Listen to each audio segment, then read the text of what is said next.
शत्रु को हरा दिया, संसार को जीत लिया, मृत्यु से पार होकर अनंत जीवन दिया।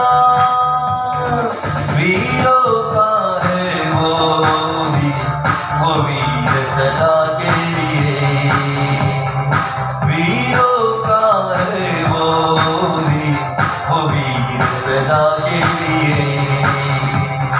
राजाओं का राजा है, वो प्रभु का प्रभु है, राजाओं का राजा है, वो प्रभु का प्रभु है।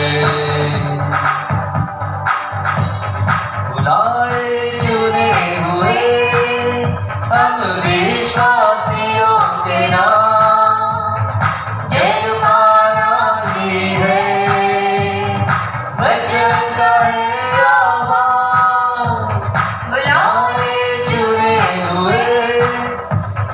विश्वासियों के नाम जय पाना ही है, वचन का है आह्वान।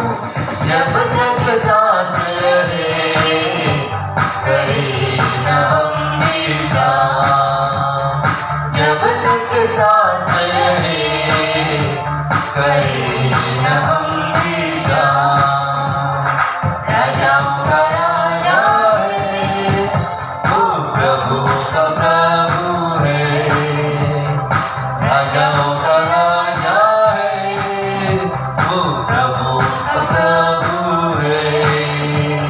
प्रभु यीशु मसीह, प्रभु यीशु मसीह, प्रभु यीशु मसीह, प्रभु यीशु मसीह। राजाओं का राजा है, वो प्रभु का प्रभु है, राजाओं का राजा है, वो प्रभु का प्रभु है।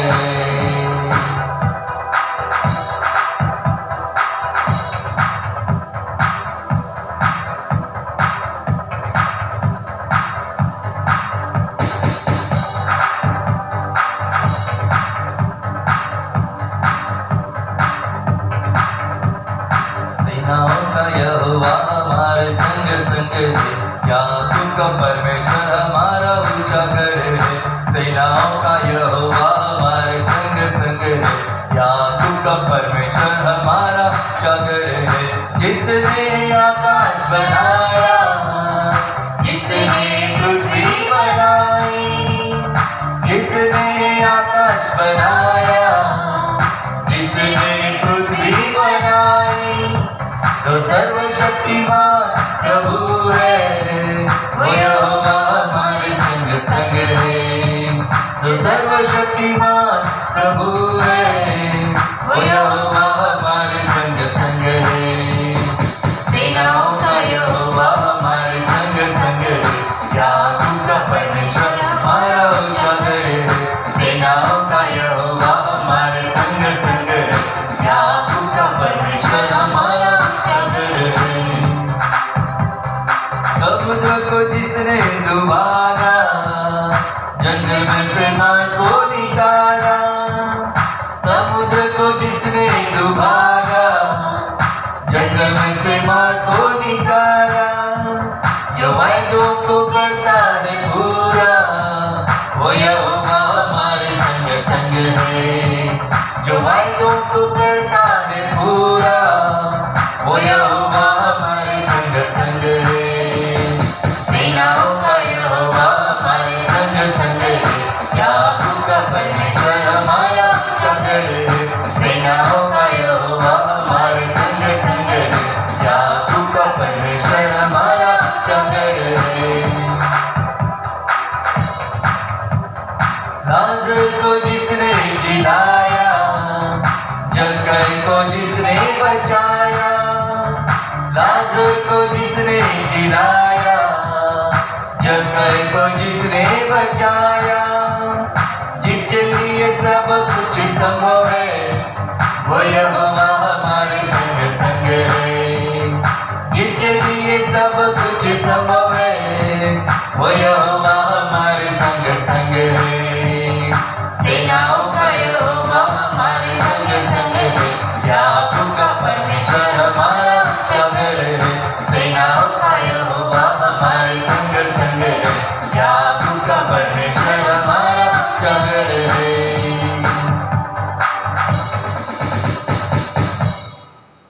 You master, thank you Jesus. धन्यवाद करते हैं प्रभु, तेरी आराधना करते हैं। तेरी महानता, तेरी अच्छाई का तूने अनुभव दिया है मेरे खुदा। आज नए सिरे से तू स्पर्श कर, दया कर प्रभु आज। Thank you master, thank you Jesus.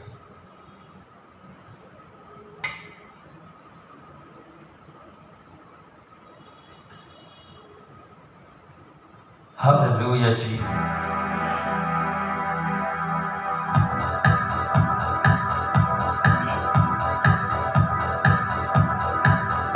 जिस नाम में है मुक्ति, जिस नाम में है शक्ति, जिस नाम में है शांति, देता वो नाम जगाए। जिस नाम में है यीशु है वो नाम, जिस नाम में है बंदगी, यीशु है वो नाम। यीशु तेरा नाम सबसे ऊंचा है, यीशु तेरा नाम सबसे ऊंचा है। यीशु तेरा सबसे ऊंचा है। बीमारी से, गरीबी से, श्राप से छुड़ाता वो नाम है जो अंधों को रोशनी भी है देता। बीमारी से, गरीबी से, श्राप से छुड़ाता वो नाम है जो अंधों को रोशनी भी है देता। जिस नाम में है जिंदगी, यीशु है वो नाम। जिस नाम में है बंदगी, यीशु है वो नाम। यीशु तेरा नाम सबसे ऊंचा है, यीशु तेरा नाम सबसे ऊंचा है। यीशु तेरा नाम सबसे ऊंचा है। यीशु तेरा नाम सबसे ऊंचा है, सबसे ऊंचा है।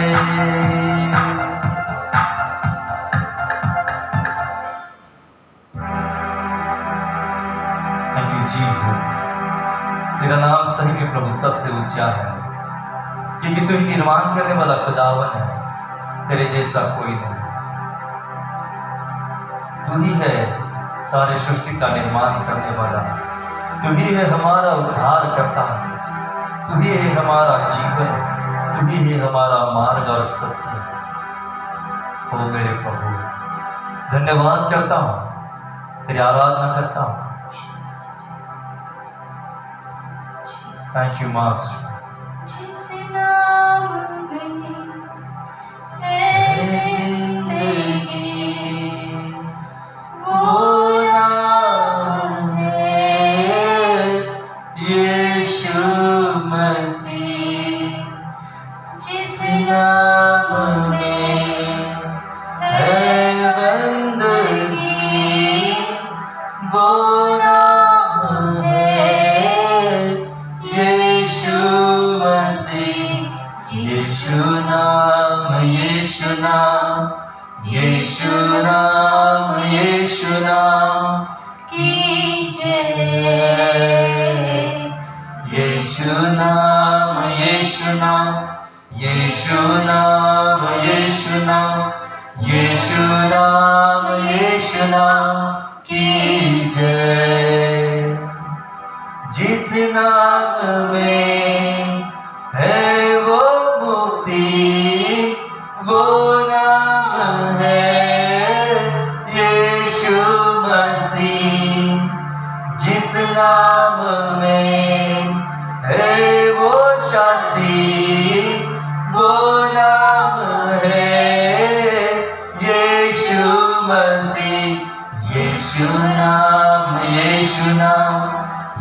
यीशु नाम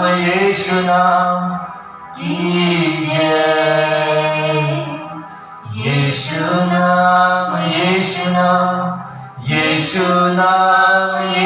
नाम की जय। जिस नाम में है जिंदगी वो नाम है यीशु मसीह। जिस नाम में है जिंदगी वो नाम है यीशु मसीह। यीशु नाम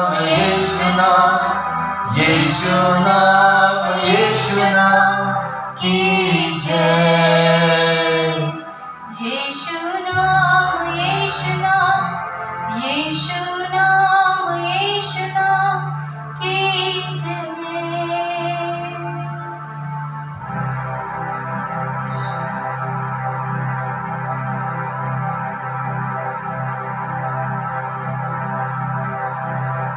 thank you master, thank you Jesus.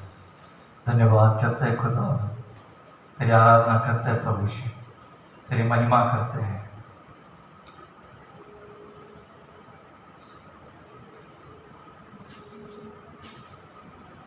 Thank you master. धन्यवाद के साथ प्रभु के चरण के करीब आए हैं।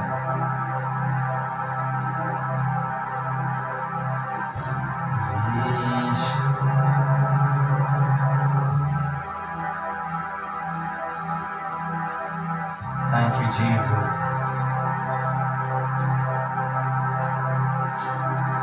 Hallelujah.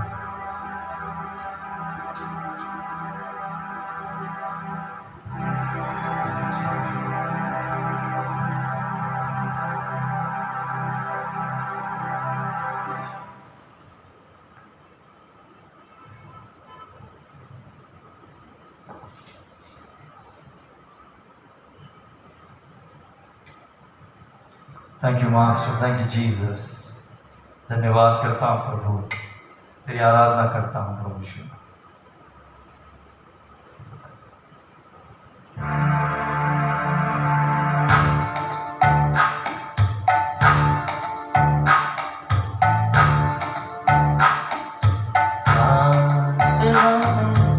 जो कुछ मांगा पूरा करो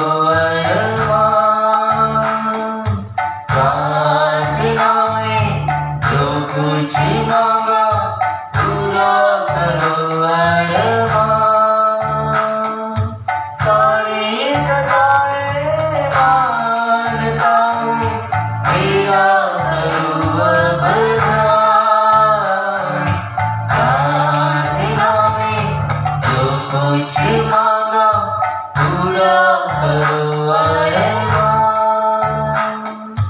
दिल में धीमी आवाज आई, अपने गुनाहों को मान।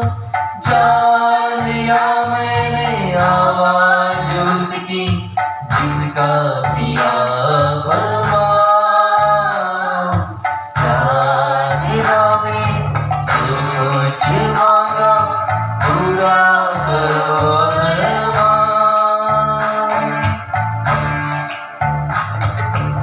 ईमान लाए तुझ पे मसीहा, आए तुम्हारे पास। माफ करो अब पाप हमारे, कर दो लहू से साफ। प्रार्थना में जो कुछ मांगा पूरा करो अरमान। प्रार्थना में जो कुछ मांगा पूरा करो अरमान। सारी कथाएं मानता हूँ, तेरा करूँ अवधान। प्रार्थना में जो कुछ मांगा पूरा करो अरमान।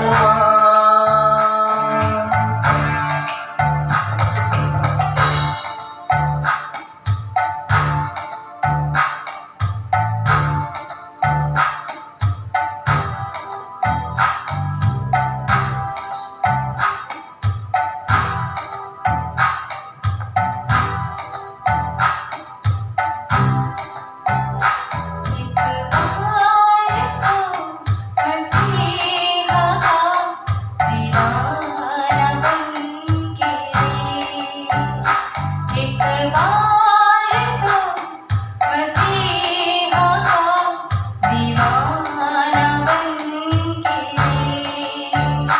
जल जा उसी के प्यार में परवाना बनके दे एक बार तो मसीहा का दीवाना बनके दे एक बार तो मसीहा का दीवाना बनके दे।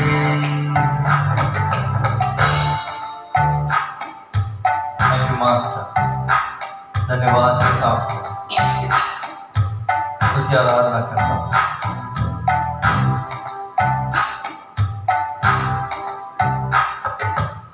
Thank you master.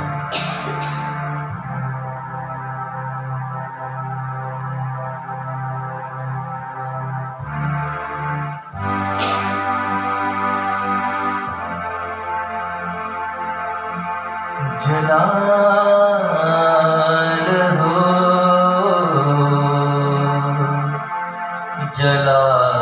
जलाल हो मेरी जिंदगी में तेरा जलाल हो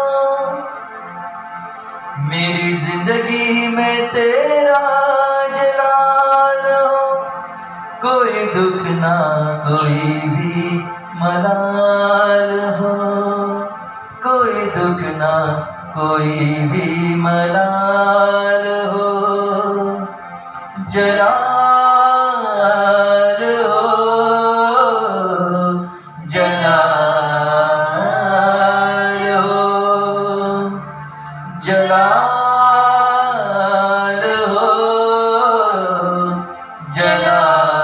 जलाल हो मेरी जिंदगी में तेरा जलाल हो मेरी जिंदगी में तेरा जलाल हो कोई दुख ना कोई भी मलाल हो कोई दुख ना कोई भी मलाल हो जलाल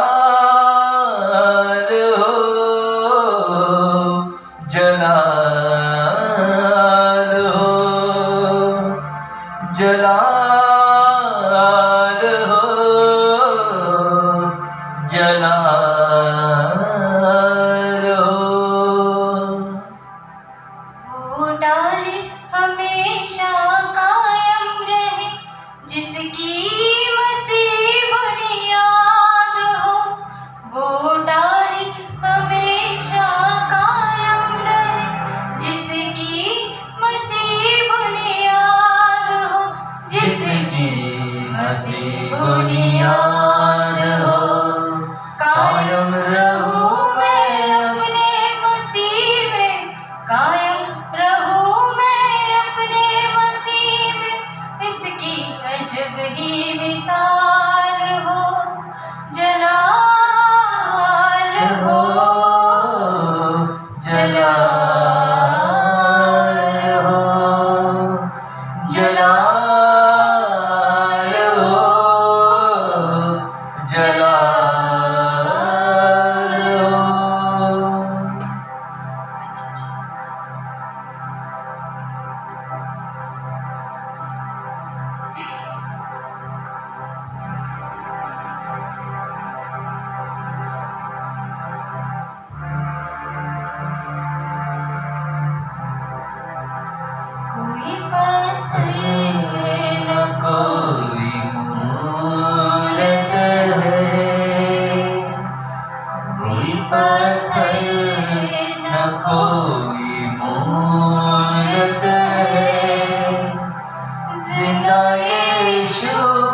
वो मिला है तो मैंने जाना है, वो मिला है तो मैंने जाना है। जिंदगी कितनी खूबसूरत है, जिंदगी कितनी खूबसूरत है।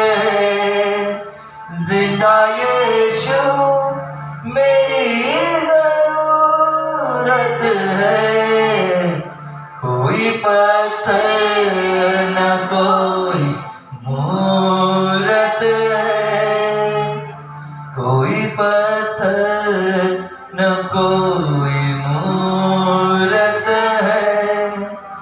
जिंदा यीशु मेरी जरूरत है, कोई पत्थर न कोई मूरत है खुदावन, हमारे जीवन के लिए सिर्फ तेरा नाम काफी है। Your grace is enough for us, Lord. You are so wonderful. We don't have that ability to come and worship you and to exalt your name, to take your name also. Really, we don't know how to exalt you and how to please you, God. Because we are so weak, Lord.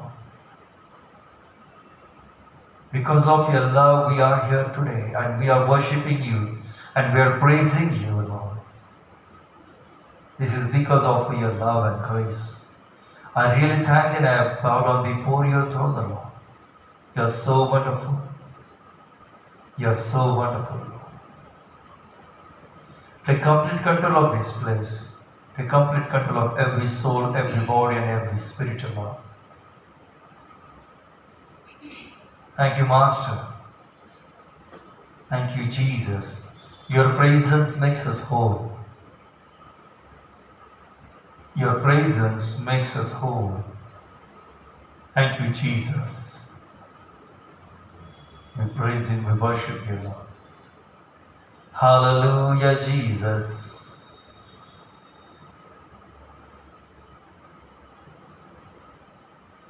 Hallelujah.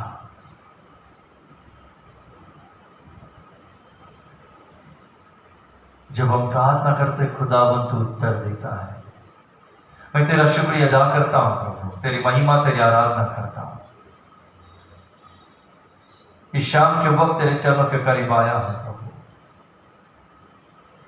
मेरे ओठों को, मेरे कंठों को तू स्पर्श कर।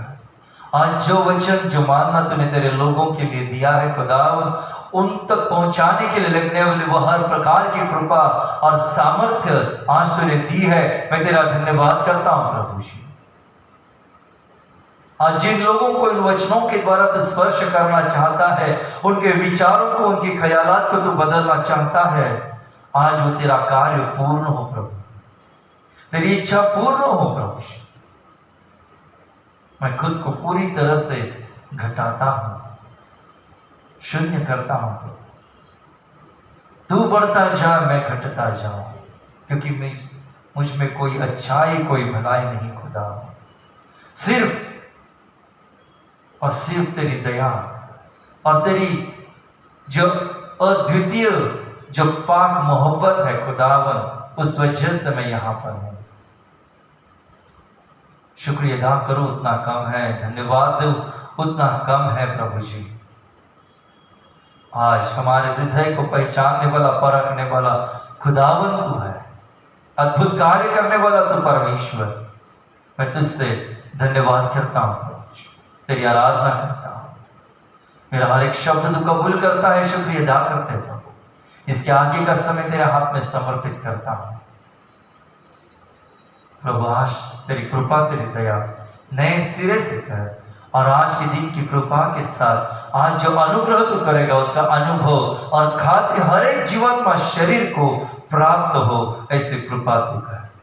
मेरी प्रार्थना तूने कबूल की, धन्यवाद करता हूं, तेरी महिमा करता हूं प्रभु जी। प्रार्थना सुनी शुक्रिया अदा करते हैं, यीशु मसीह के नाम में मांगते हैं, आमीन। हालेलुया। प्रभु कितना भला, कितना अच्छा है, कितना चंगा है, इसका अनुभव हम हमेशा लेते हैं। और पिछले 2-3 सप्ताह से हम इब्रानियों की पत्री 11वां अध्याय के ऊपर विचार विनिमय कर रहे थे, सुन रहे थे कि परमेश्वर हमसे क्या चाहता है, क्या कहता है विश्वास के बारे में। और हमने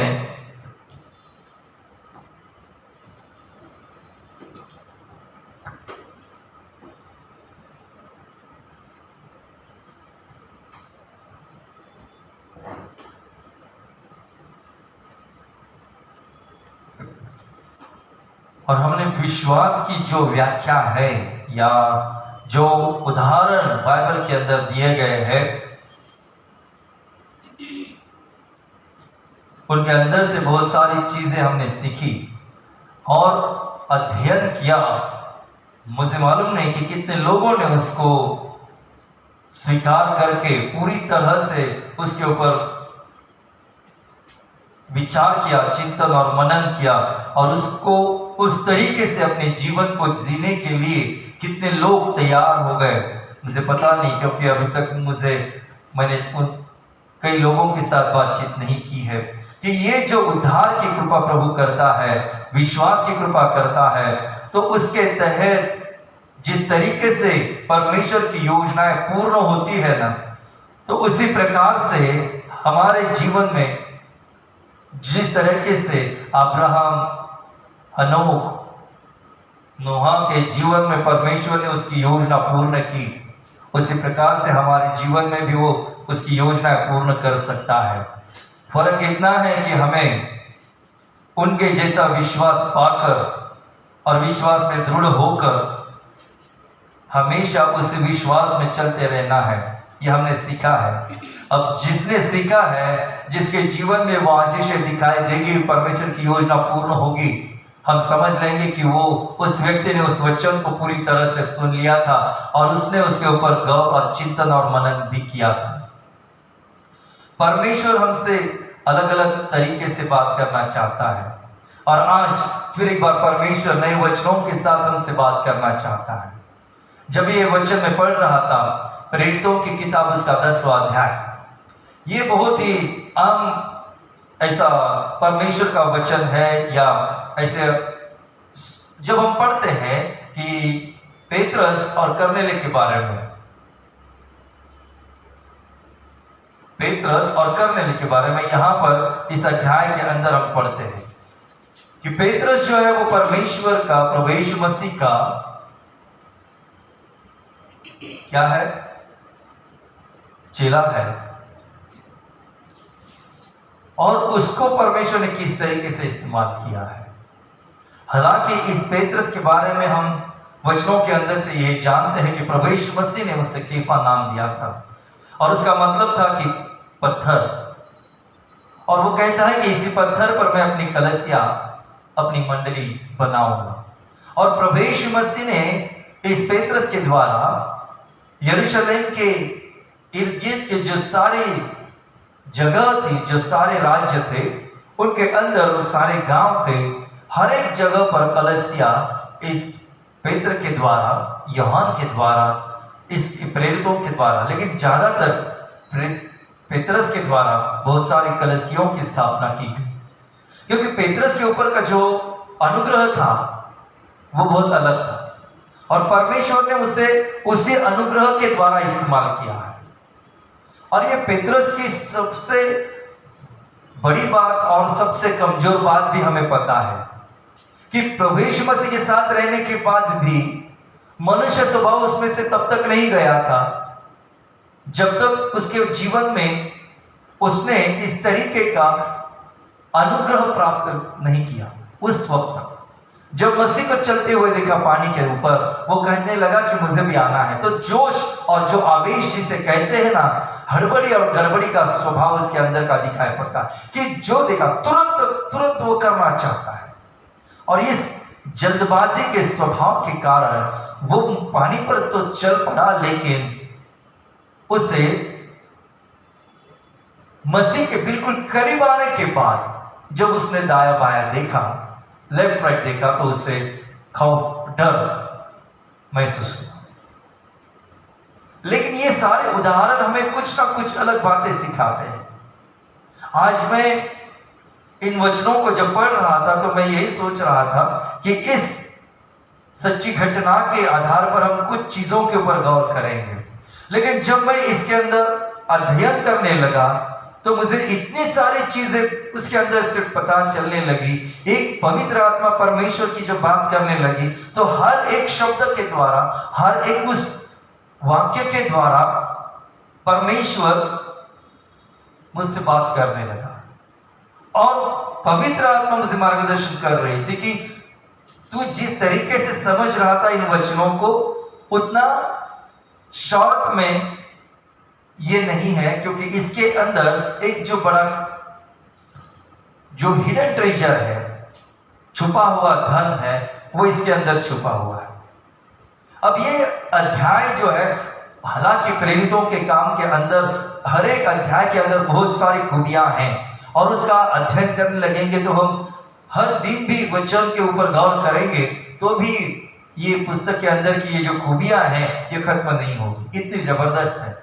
लेकिन यहाँ पर हम सबसे पहला देखते हैं कि इसके अंदर की जो कैरेक्टर्स है वो है पेत्रस, और दूसरा है पेत्रस जो है वो चूजन वन है, जैसा मैंने कहा, और वो एक प्रभु यीशु मसीह के द्वारा जिसे अलग किया गया था कलीसिया की स्थापना करने के लिए।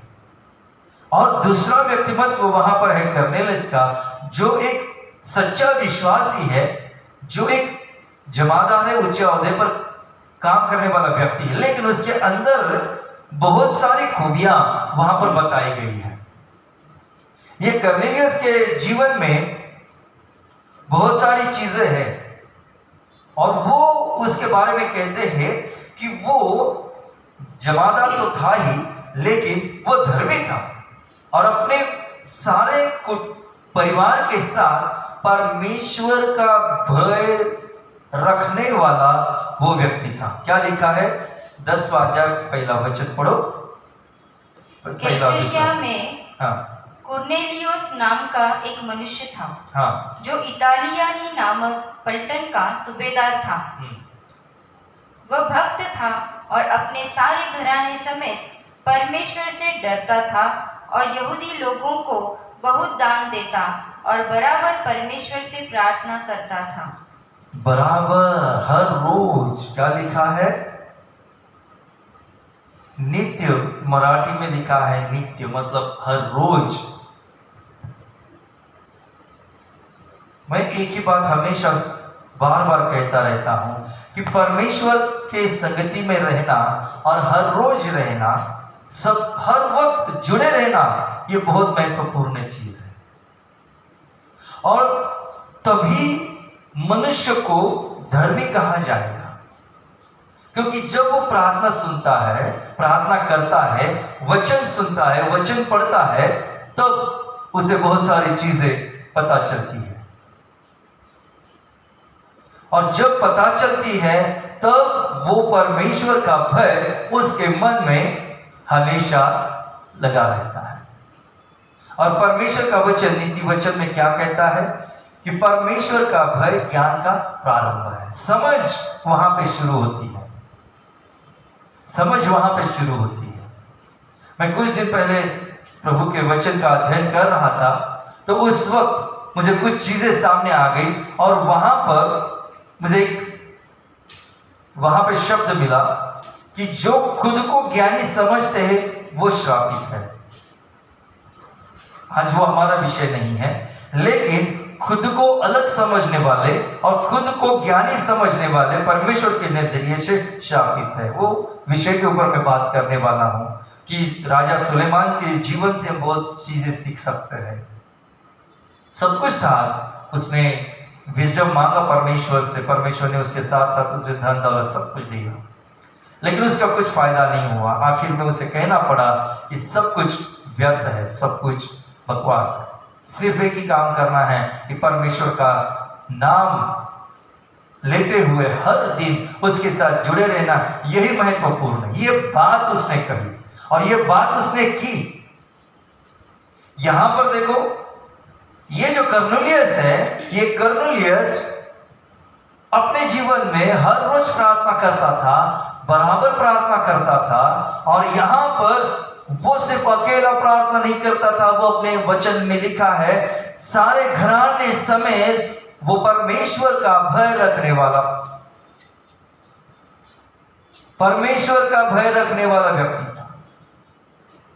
और सबसे महत्वपूर्ण चीज जीवन में यही है परमेश्वर के लोगों, कि परमेश्वर का भय रखना ये बहुत जरूरी है।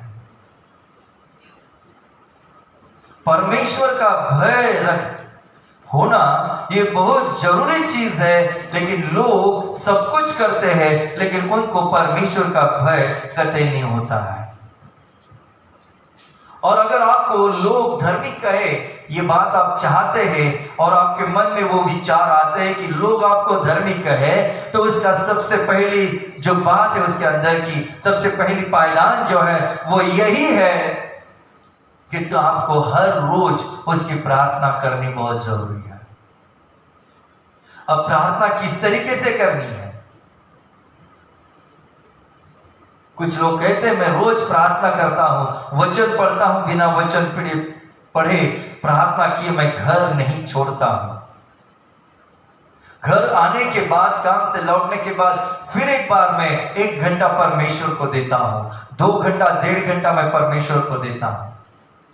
लेकिन सही मायने में हम ये सारी चीजें जब करते हैं तब परमेश्वर का भय हमें रहता है।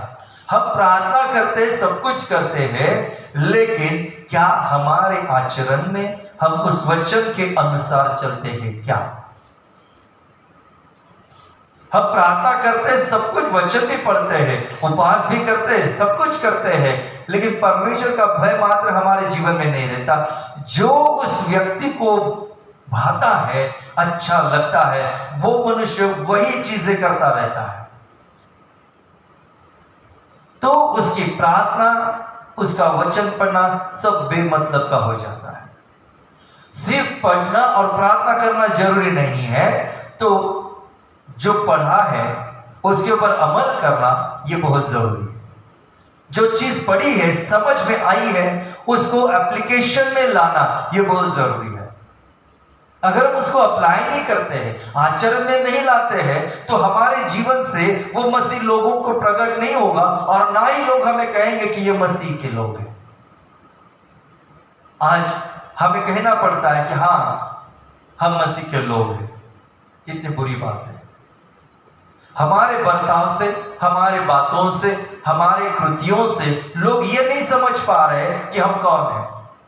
हमें कहना पड़ रहा है लोगों को कि yes I am Christian. Why? और यही बात है कि यहां पर जब लोग आपको जग में मिलते हैं, देखते हैं, तो लोग आपको धर्मी नहीं कहते। कई लोगों को ये बात बुरी लगे कि हम रोज प्रार्थना करते तो हम धर्मी कैसे नहीं है? क्योंकि परमेश्वर के वचन के अनुसार आज्ञा का पालन नहीं करते हैं। एक कर्म रोज करने वाला कर्म है, नियम बना के रखा है, वो पूर्ण करते हैं। अब मेरे पास बहुत सारे लोगों के फोन आते हैं, दिन भर, रात भर। कई लोगों के साथ 1-1 घंटा मेरी बातचीत होती है, उनके कई प्रश्न होते हैं। उनमें से एक बहन के प्रश्न थे कि मैं रोज शाम को 1 घंटे से ज्यादा वक्त परमेश्वर को देती हूँ, तो परमेश्वर मुझसे बात क्यों नहीं करता है, या जैसा आप कहते हैं वैसे क्यों नहीं करता? मैं बोला इसका कारण यही है कि जब आप प्रार्थना करते हैं, वर्शिप करते हैं, वचन पढ़ते हैं प्रार्थना करके, और जब खत्म होती है तो आपका ध्यान घड़ी की तरफ रहता है कि अब घड़ी में इतने बजे है, अब मेरा सीरियल शुरू होने वाला है और मुझे सीरियल देखना है। जो महत्व है वो परमेश्वर का महत्व, वह संगति एक झटके में आपसे दूर हो जाती है। आप उससे दूर, उस जो कवच परमेश्वर आपके ऊपर कृपा का डालता है ना, आप खुद उस कवच को अपने हाथ से बाजू हटा देते हैं, और इसलिए कोई आपको धर्मी नहीं कहता। ये एक ही बहन की बात नहीं है, बहुत सारे लोगों की बात यही है। प्रार्थना करते करते काम पे जाते हैं, सब कुछ करते हैं, वहां जाने के बाद तुरंत कुछ तो भी ऐसी बात हो जाती है कि एकदम से अपना आपा खो बैठते हैं और सामने वाले अपने कलीग के साथ झगड़ा कर लेते हैं, अनाप शनाप बातें बोल देते हैं, उसकी न्याय कर देते हैं, न्याय कर बैठते हैं, उसको कभी कभार गाली गलौज करते हैं, उसको कभी कभार नीचा दिखाने की कोशिश करते हैं, झूठा ठहराने की कोशिश करते हैं। तो क्या ये आचरण परमेश्वर के नजरिए से योग्य है? नहीं। इसलिए हमें धर्मी नहीं कहा जाएगा। धर्मी कहना है, चाहते हैं कि लोग मुझे धर्मी कहे, तो हमारे आचरण से प्रभु प्रकट होना चाहिए, हमारे कृतियों से उसका सामर्थ्य प्रकट होना चाहिए, हमारी बातों से उसकी मोहब्बत झलकनी चाहिए। वो होना जरूरी है। जब उसकी मोहब्बत, उसकी प्यार हमसे झलकेगी, दिखाई पड़ेगी, तब तो लोग कहेंगे कि हाँ, ये मसीह का है। मसीह प्रकट ही नहीं हो रहा है किसी भी एंगल से, किसी भी बातों से, तो कैसे लोग कहेंगे? परमेश्वर का वचन है कि तुम्हारा जीवन और तुम्हारे द्वारा मिला हुआ प्रकाश लोगों ने इस जग में प्रकाशित होने दो, ताकि लोग उसको देखकर तुम्हारे स्वर्गीय पिता का धन्यवाद करें। नहीं करते हैं। क्यों नहीं करते हैं?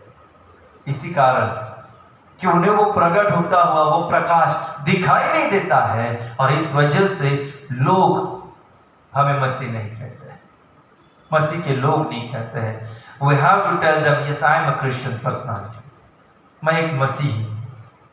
कितनी बुरी बात है, लेकिन इससे बाहर आने के लिए परमेश्वर हमारी सहायता करता है। हम अगर उसके नजरिए से योग्य रीति से प्रार्थना करें, योग्य रीति से बाइबल का अध्ययन करके पूरी तरह से उन शब्दों को अपने जीवन में अमल करेंगे, लाएंगे, बर्ताव करेंगे, तब जाके हमारे जीवन में वो प्रकट होगा और हमें कहने की जरूरत नहीं होगी। लोग हमें कहेंगे कि ये मसीह के लोग हैं। यहां कर्नेलियस को वहां उसके बारे में लोग गवाही दे रहे हैं, वो खुद गवाही नहीं दे रहा है, लोग गवाही दे रहे हैं। अब ये जो कर्नेलियस है और ये जो परमेश्वर का प्रभु यीशु मसीह का जो चेला है, प्रेरित पेत्रस जो है, उन दोनों को भी एक विजन प्राप्त हुआ है, एक ऐसा मार्गदर्शन उनको मिला। दोनों को मार्गदर्शन मिला है, लेकिन उसके अंदर काफी फर्क है। अब बात ऐसी है, ये परमेश्वर का सेवक है, परमेश्वर की सेवा करने वाला पेत्रस है। उससे जो मार्गदर्शन हुआ है, उसके द्वारा परमेश्वर ने उसके साथ क्या बात की, वो बात बहुत अलग है। और कर्नेलियस को जो मार्गदर्शन हुआ है, वहां उस दूत ने उसे कहा कि तू ऐसे व्यक्ति को अपने घर पे बुलाना जो ऐसी जगह पे रह रहा है। एक शिमोन जो चमार है, उसके घर पे ठहरा हुआ है, उसको तो बुला। अब ये जो पेत्रस है, ये पूरी तरह से इस्राएली, ये जूश, और ये बाहरी लोगों के लिए इसकी सेवा नहीं थी, और ये न चाहता था, ना इसे पसंद था। ये अपनी कुछ तत्वों में बहुत कट्टर था।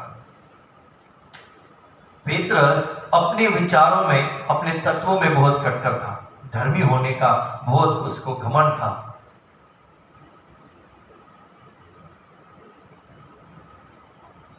और यहां पर हम देखते हैं कि परमेश्वर ने उसे दर्शन, एक दृष्टांत दिया, और दृष्टांत में उसने कुछ चीजें देखी। किसने? पेत्रस ने। क्या देखी है वो हम देखते हैं कि सबसे बड़ी बात है 10वां वचन हम पढ़ेंगे। पहला सिर्फ 10वां वचन पढ़ते हैं। उसे भूख लगी हाँ। और कुछ खाना चाहता था, परंतु जब वे तैयारी कर रहे थे तो वह बेसुध हो गया। हाँ, He fell into a trance. बेसुध हो गया मतलब भूख के मारे बेहोश नहीं हुआ है, वो इस तरीके से बेसुध हो गया कि उसने वहां पे कुछ तो भी देखा है। और ये जो बात कही गई है ना, लोग इसका एक तरीके से ऐसा वचन के बाद कहते हैं कि उसे भूख लगी थी इसके लिए वो बेहोश हो गया। नहीं, ये बेहोशी उस प्रकार की नहीं है भूख की वजह से एसिडिटी बढ़ गई और मनुष्य बेहोश हो गया। नहीं, वो उसका जो खुद के ऊपर का जो कंट्रोल था वो पूरी तरह से खत्म हो गया।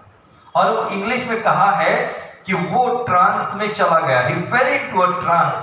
ट्रांस का मतलब क्या है? बेहोश होना, होश न रहना।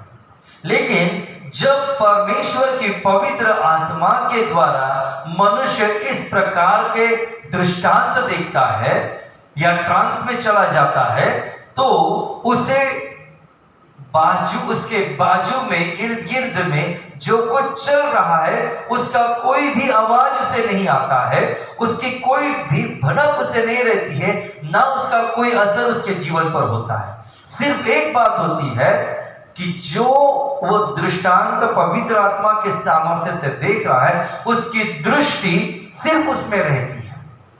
उसके आजू बाजू में क्या हो रहा है, कितना शोर शराबा है, उसका कोई फर्क वहां उस वक्त उस व्यक्ति के जीवन पर नहीं होता। और यही बात यहां पेत्रस के जीवन में हमें देखने को मिलती है। He fell into trance। और इस तरीके से जो वो होश में ना रहा, आत्मा के सामर्थ्य से उसने जो दृष्टांत देखा, वो क्या देखा है? देखिए, पढ़िए 11वां वचन। और उसने देखा हाँ। कि आकाश खुल गया और एक पात्र बड़ी चादर के समान चारों कोनों से लटकता हुआ पृथ्वी की ओर उतर रहा है, जिसमें पृथ्वी के सब प्रकार के चौपाए और रेंगने वाले जंतु और आकाश के पक्षी थे। उसे एक ऐसा शब्द सुनाई दिया, हे पतरस, उठ, मार और खा। परंतु पतरस ने कहा, नहीं प्रभु, कदापि नहीं, क्योंकि मैंने कभी कोई अपवित्र या अशुद्ध वस्तु नहीं खाई है। फिर दूसरी बार उसे शब्द सुनाई दिया, जो कुछ परमेश्वर ने शुद्ध ठहराया है उसे तू अशुद्ध मत कह। 3 बार ऐसा ही हुआ, तब तुरंत वह पात्र आकाश पर उठा लिया गया।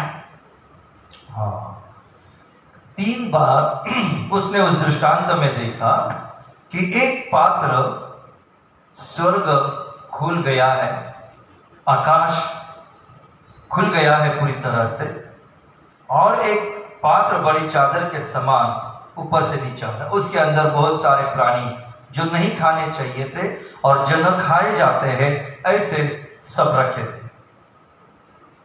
और उसने वाणी सुनी कि पतरस, तू उठ और उसमें से तू मार और खा ले। तो उसने क्या कहा, हे प्रभु, कदापि नहीं, क्योंकि मैंने कभी कोई अपवित्र या अशुद्ध वस्तु नहीं खाई। इसका मतलब ये अपने उसूलों के अंदर कितना मजबूत था, जो मैं अभी इसके पहले जो बात कही कि ये धर्मी में बहुत वसूल उसके मजबूत थे। और इसलिए पेत्रस कभी अन्य जातियों के पास सुसमाचार सुनाने के लिए, सत्य सुनाने के लिए जाने की उसकी कतई इच्छा नहीं थी, और न वो जाना चाहता था। न जो बेसुत्ती लोग हैं जिनकी सुनता नहीं हुई, खतना जिनका नहीं हुआ, उनके पास जाना उसे थोड़ा अच्छा नहीं लगता था और वो नहीं जाता। अब परमेश्वर सब कुछ जानता है। उसने क्या किया कि पतरस को ऐसी बातों से सिखाया कि जो परमेश्वर ने शुद्ध किया है तो उसे अशुद्ध क्यों कहता है। क्योंकि परमेश्वर के बारे में हम जानते हैं कि उसने प्रभु यीशु मसीह को इस जगत में भेजा सिर्फ विश्वासियों के लिए, इस्राएलियों के लिए, यहूदियों के लिए नहीं, या किसी मसीह के लोगों के लिए नहीं भेजा है, सारे विश्व के लिए भेजा है। तो जाहिर सी बात है कि परमेश्वर जो इस्राएल और यहूदा वंश के बाहर के जो लोग हैं उनके ऊपर भी उतनी बेपनाह मोहब्बत करता है जितनी हमारे ऊपर करता है, मतलब इसराइलियों के ऊपर करता है। हम तो इसराइली नहीं है ना यहूदी है, हम भी परराष्ट्रीयों में से हैं, हम भी विधर्मियों से आते हैं। यहाँ पर हम विश्वास करते हैं, इसके लिए हम उसके पुत्र और उसके कहलाने के लिए लायक बने हुए हैं। यहां पर उसने क्या कहा है कि तू उठ और उसे मार और खा, लेकिन पेत्रस कहा कि अपवित्र और अशुद्ध वस्तु नहीं खाई।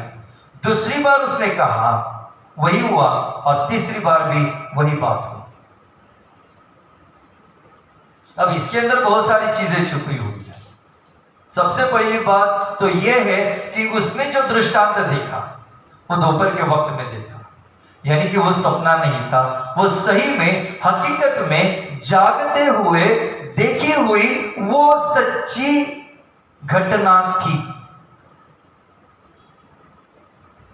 परमेश्वर आज भी कई लोगों के साथ दृष्टांत के द्वारा बात करता है। मैंने भी अपने जीवन में कई दृष्टांतों को देखा है और उसके द्वारा मुझे वचन के उसके बाद जो वचन मिला है और उसके अंदर से जो खातरी मिली है, और उस वजह से आज मैं यहां पर आपके सामने खड़ा हूं। यहां पर दोपहर के वक्त वो प्रार्थना कर रहा था, उसे भूख लगी थी। जब मनुष्य को भूख लगती है तो क्या उसका ध्यान प्रार्थना में लगा रहता है? क्या लगेगा? हाँ, संडे का अगर चर्च है, दोपहर का 1:30 बजे है या 2 बजे है, और पास्टर जो है वो बात करते ही जा रहा है और चर्च के बाहर बिरयानी पक रही है और उसकी खुशबू अभी छूटने महक आने शुरू हो गई। जो लोग सवेरे ब्रेकफास्ट करके नहीं आए उनकी हालत कैसी होगी? क्या उनका ध्यान उस जगह पर, उस वचन के ऊपर, उन बातों के ऊपर लगा रहेगा? क्या नहीं। यहां पर पेत्रस को भी भूख लगी है, लेकिन फिर भी वो घर के छत पर जाके बैठा है और परमेश्वर से बात कर रहा है। और वहां पर जब गया तो उसे भूख प्यास उसकी मिट गई और उससे जागते हुए उसने वो दृष्टांत देखा। क्या देखा है कि वो एक पात्र उतर के रहा है। जागते हुए होश में था, लेकिन बेहोशी में, मतलब उसके इर्द गिर्द क्या हो रहा है उसे पता नहीं था। सिर्फ उसका ध्यान उन्हीं चीजों के ऊपर था जो आकाश खुलने के बाद जो पात्र नीचे उतर कर आया है उसके ऊपर उसका ध्यान था। और कई चीजें उसके अंदर से उसने देखी, कई बातें उसने देखी है, और कई प्राणी देखे जो उसने उसके पहले कभी नहीं देखे। और उन लोगों के जीवन में जिन चीजों को अशुद्ध कहा गया है, खाना मना किया है, ऐसे सारे रेंगने वाले और बहुत सारे पात्र प्राणी वहां पर दिखाए, अशुद्ध और अपवित्र प्राणी वहां पे दर्शाए गए। यहां पर भी हम देखते हैं कि उसने कहा कि प्रभु, पवित्र और अशुद्ध वस्तु मैंने कभी खाई नहीं है। वसूल अपने उसूलों में पक्का व्यक्ति परमेश्वर को भी ये बात कहने से नहीं कतराया, इतना वो उसूलों में पक्का था। और इसके अंदर एक सबसे बड़ी बात है, उसके ऊपर हम बाद में बात करेंगे, लेकिन सबसे बड़ी बात इसके अंदर की एक ये है कि 3 बार ऐसा ही हुआ। कितनी बार? 3 बार। अब ये 3 जो आंकड़ा है, ये जो संख्या है, ये संख्या बाइबल के अंदर बहुत सारी चीजों में मायने रखती है।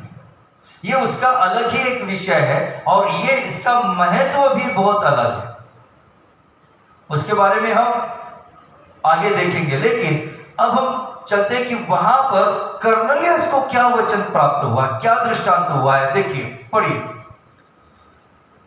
3 वचन से पढ़िए। उसने उसने दिन के तीसरे पहर के निकट हाँ। दर्शन में स्पष्ट रूप से देखा कि परमेश्वर का एक स्वर्गदूत उसके पास भीतर आकर कहता है, हे कुरनेलियुस। उसने उसे ध्यान से देखा और डर कर कहा, हे प्रभु, क्या है? उसने उससे कहा, तेरी प्रार्थनाएं और तेरे दान स्मरण के लिए परमेश्वर के सामने पहुंचे हैं, और अब याफा में मनुष्य भेजकर शमौन को, जो पतरस कहलाता है, बुलवा ले। वो शमौन चमड़े का धंधा करने वाले एक यहाँ अतिथि है, जिसका घर समुद्र के किनारे है। जब वो स्वर्गदूत जिसने उससे बातें की थी चला गया, तो उसने 2 सेवक और जो उसके पास उपस्थित रहा करते थे उनमें से एक भक्त सिपाही को बुलाया और उन्हें सब बातें बताकर याफा को भेजा। हाँ, बस यहाँ पर कर्नेलियुस जो विश्वासी है उसके बारे में हम बात देखते हैं कि उससे भी एक दृष्टांत परमेश्वर ने दिया, और वचन क्या कहता है कि दिन के तीसरे पहर के निकट दर्शन में स्पष्ट रूप से देखा कि परमेश्वर का एक स्वर्गदूत उसके पास भीतर आकर कहता है, हे कर्नेलियुस। अब एक बात जो है, जो सही में विश्वासी होते हैं ना, वो परमेश्वर के दूतों को, परमेश्वर को और प्रभु यीशु मसीह को भी दृष्टांत में मिल सकते हैं, बात कर सकते हैं। यहां पर कर्नेलियुस के बारे में जो भी बातें मैंने कही कि वो किस तरीके का धर्मी है, क्यों था धर्मी, किस प्रकार का था, उस वजह से परमेश्वर ने अपने दूत को उसके पास भेजा और उसने कहा, हे प्रभु, क्या है? और उसके पहले लिखा है, उसने ध्यान से देखा। क्यों कहता है परमेश्वर का वचन ऐसा? कैसा देखा उसने? ध्यान से देखा। इसका मतलब क्या है पता है?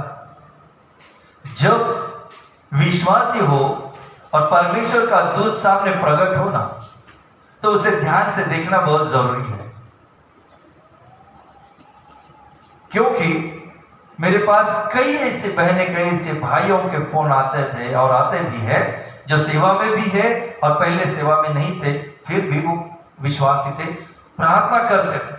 और कई लोग मुझे कहते हैं कि पास्टर साहब, फादर जी, हमारे सामने परमेश्वर का दूत आया, वो खड़ा हुआ, वो कुछ बात कर रहा था लेकिन हमने सुनाई नहीं दी और न समझ आ गया कि वो क्या कह रहा है।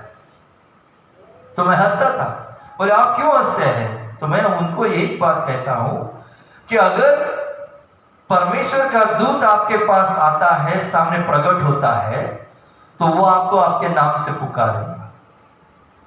दूसरी बात, अब ये मैं किस बात पर कह रहा हूं? जब मरियम को दर्शन हुआ तो नाम से पुकारा गया, यूसुफ को पुकारा गया, उसके नाम से पुकारा गया, दानियल को पुकारा गया उसके नाम से, हर एक को उसके अपने अपने नाम से उसे पुकारा गया। और इसलिए जब परमेश्वर का दूत प्रकट होता है और आपके लिए कोई मैसेज परमेश्वर ने भेजा है, तभी वो आता है और तभी आपका नाम लेकर वो बात करता है। ये ध्यान में रखना। और दूसरी बात, जब कोई दूत प्रकट होता है, तो जब यहां इस वाक्य में लिखा है उसने ध्यान से देखा, ध्यान से देखना, चेक करना। और मैंने कई लोगों को यह बात कही और उन्होंने भी अनुभव किया कि जिन्होंने कहा था कि हमने परमेश्वर के दूत को देखा। मैंने कहा, सिर्फ देखा है, कुछ बात नहीं कि नाम से नहीं पुकारा? बोले नहीं। मैं कहता था कि फिर एक बार प्रार्थना के लिए बैठो। वो बोलते थे, रात के अभी 2 बजे है, सवेरे काम पे जाना है। मैं बोला, नहीं, कोई बात नहीं, प्रभु आपके लिए बहुत जल्दी उसको वापस भेजेगा, समझ जाओगे क्या है क्या नहीं। आप वापस घुटनों पे जाओ, प्रार्थना के लिए बैठो, देखो वो वापस आएगा। और जब वो वापस आएगा ना, तो उसको ध्यान से देखना,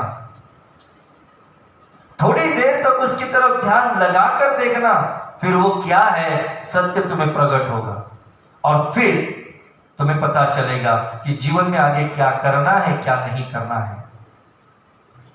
कई लोगों का अनुभव मैंने सुना, उन्होंने वापस आधा घंटा 1 घंटे के अंदर उनके वापस फोन आ गए। बोले पास्टर जी आपने जो कहा हमने किया, वापस प्रार्थना की। मैंने कहा फिर क्या हुआ? बोले आपने जैसे कहा कि वो सही में प्रभु का दूत है या नहीं है वो चेक करो, ध्यान से देखो, तो वैसे हुआ। मैं उसकी तरफ ध्यान से देख रहा था तो उसका स्वरूप बदली हो गया और वो बिल्कुल शैतानी एक आकार उसने ले लिया, उसकी पहचान बदल गई। मैंने कहा इसके लिए मैंने कहा कि आप ध्यान से देखना। और यहां कर्नेलियस के द्वारा, एक विश्वासी के द्वारा हम यही बात सीखते हैं कि परमेश्वर का दूत प्रकट होता है तो किस तरीके से प्रकट होता है। समझ रहे मेरी बातों को कि परमेश्वर का दूत प्रकट होता है तो किस तरीके से प्रकट होता है, किसको प्रकट होता है? जिससे लोग धर्मी कहते हैं, जिसके मन में परमेश्वर का भय है और ना ही उसके जीवन में सिर्फ लेकिन उसके पूरे परिवार में परमेश्वर का भय छाया हुआ है। परमेश्वर का भय डरने करने वाले लोग हैं। और इसलिए उसने देखा और डर कर कहा, क्या कहा? डर कर कहा, हे प्रभु क्या है? जब परमेश्वर का दूत आपके सामने प्रकट होगा तो हे विश्वास करने वाले लोगों, ध्यान में रखना, वो आपको आपके नाम से पुकारेगा। अगर वो नाम से नहीं पुकारता है, सिर्फ आपकी तरफ देख रहा है ना, वो प्रभु का दूत नहीं है, वो शैतान का दूत है। और शैतान के दूत जो है वो प्रभु के दूत का वेश और परिधान करके आपके सामने खड़े रह सकते हैं, क्योंकि उनको उस प्रकार के अधिकार प्राप्त है, क्योंकि वो भी तो पहले गिरने से पहले, उन्हें नीचे फेंके जाने से पहले वो परमेश्वर के ही तो दूत थे। पाप के कारण, गर्व के कारण, शैतान के साथ साथ उसके संगति में रहने वाले, उसके अधिकार के नीचे काम करने वाले सारे दूतों को, 1/3 दूतों को पूरी तरह से नीचे फेंका गया। और उनमें से कई दूतों को शैतान ने खुद ने अधिकार दिए हैं कि इस तरीके से अपना स्वरूप वो बदली कर सकते हैं। आपको यकीन नहीं होगा, लेकिन कई दूतों को यह अधिकार प्राप्त हुआ है। उन शैतानी शक्तियों को, उन्हें उस अधिकार से इतना, वो किसी मनुष्य का, किसी स्त्री का, इतना ही नहीं कि प्रभु के वेश जिस तरीके का परिधान करता है, प्रभु जिस सामर्थ्य में आता है ना, उसी प्रकार से भी वो दिखाने के लिए हिचकिचाहट नहीं करते हैं। फंसाने के लिए उस प्रकार का भी वेश परिधान करके वो आपके सामने आ सकते हैं। और इसलिए हमें आत्मा की परख का वरदान होना, या वचन को पूरी तरह से जांचना और परखना, समझ लेना, ये बहुत जरूरी है। वचन को ग्रहण करके उसे समझ लेना, ये बात जरूरी है। और दूसरी बात, आत्मा की परख होना, ये वरदान होना जरूरी है। नहीं तो कई लोग, कई बहनें इसके अंदर फंसी हुई है, कई भाई इसके अंदर फंसे हुए हैं। इसलिए मैंने कहा शुरू में कि ये जो अध्याय, इसके अंदर बहुत बड़ा खजाना छुपा हुआ है। जब मैं इस विषय के अंदर बात कर रहा था 16वें वचन की, ये 3 बार ऐसे ही हुआ। ये 3 बार की जो बात है ना, 3 ये जो आंकड़ा है, उसके ऊपर जब हम बात करेंगे तो आप इस सोच में पड़ जाओगे कि सही में परमेश्वर कितना महान है।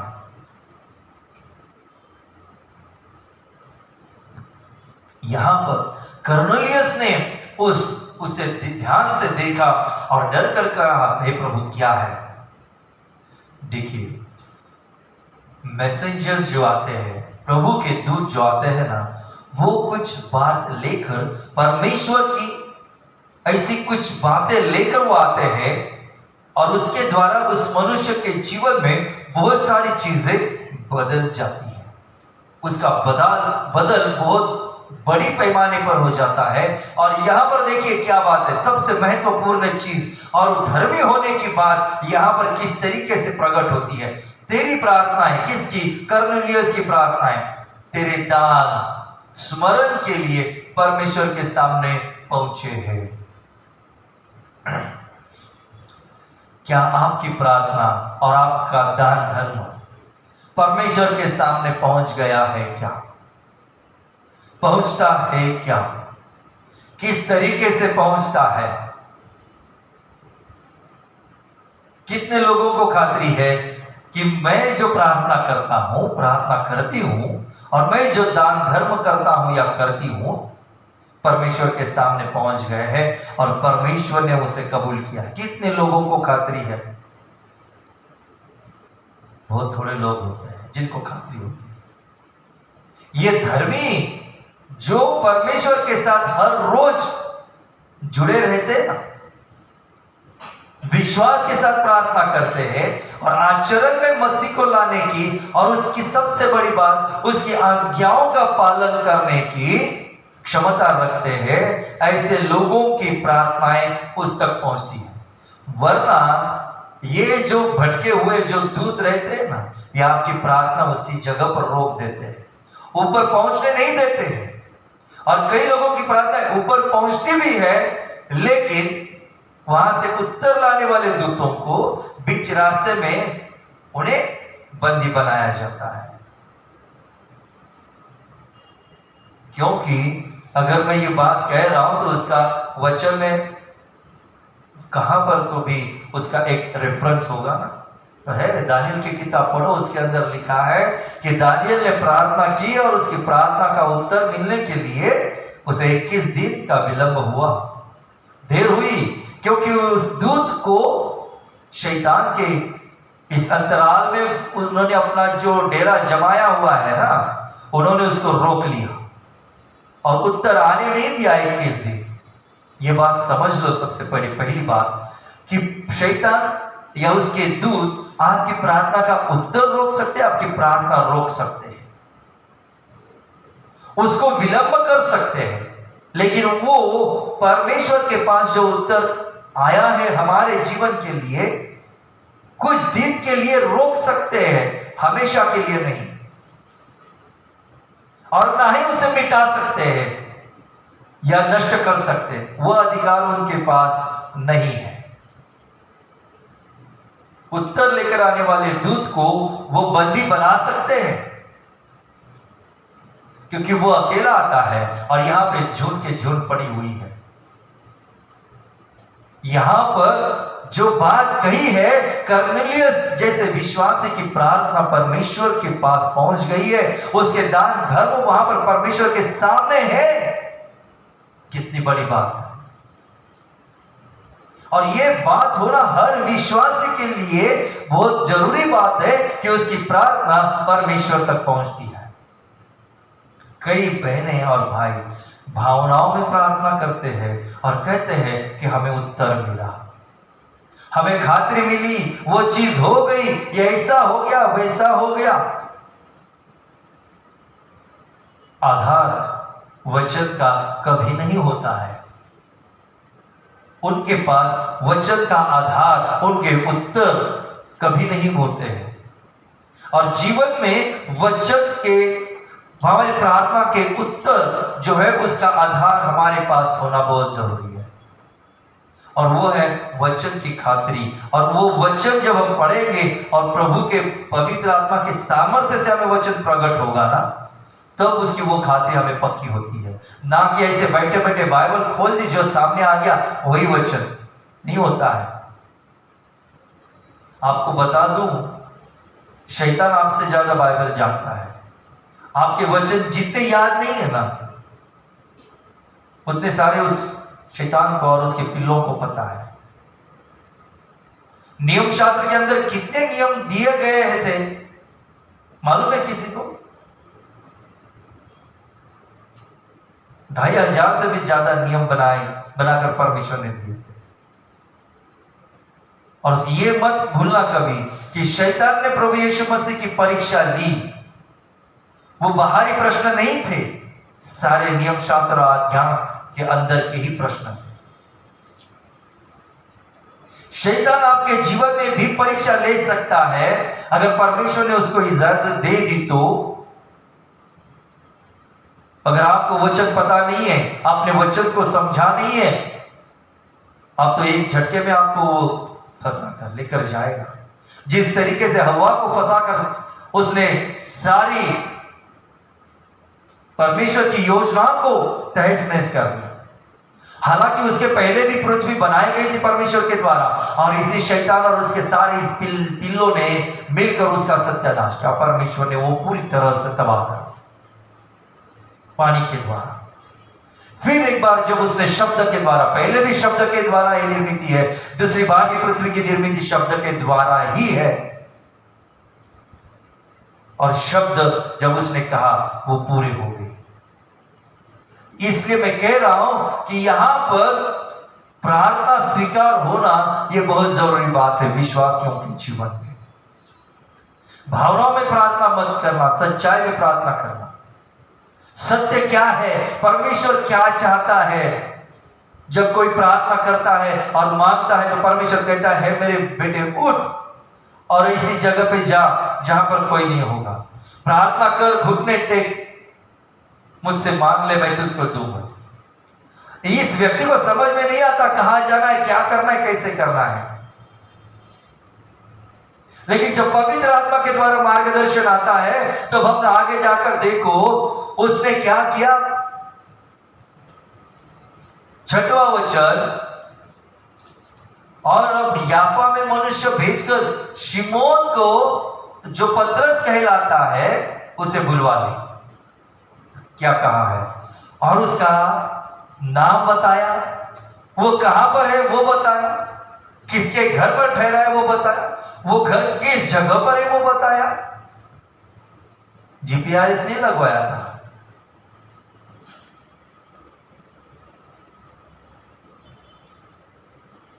परमेश्वर का मार्गदर्शन, आज का जो मेरा सब्जेक्ट है वो यही है, the perfection of the Holi spirit. जब पवित्र आत्मा का मार्गदर्शन होता है ना, वो इतने परफेक्शन में होता है, इतने बारीकी से। क्या क्या दिया है देखो, उसका नाम बताया है, उसे वो उसका ओरिजिनल नाम है, लेकिन उसे क्या कहते हैं, पेत्रस कहते, यह भी बता दिया गया है। दूसरा, वो किस व्यक्ति के घर पर ठहरा हुआ है उसका भी नाम बताया। वो व्यक्ति क्या काम करता है, क्या कार्य करता है, वो भी क्लियरली बता दिया, और उसका घर किस जगह पर है।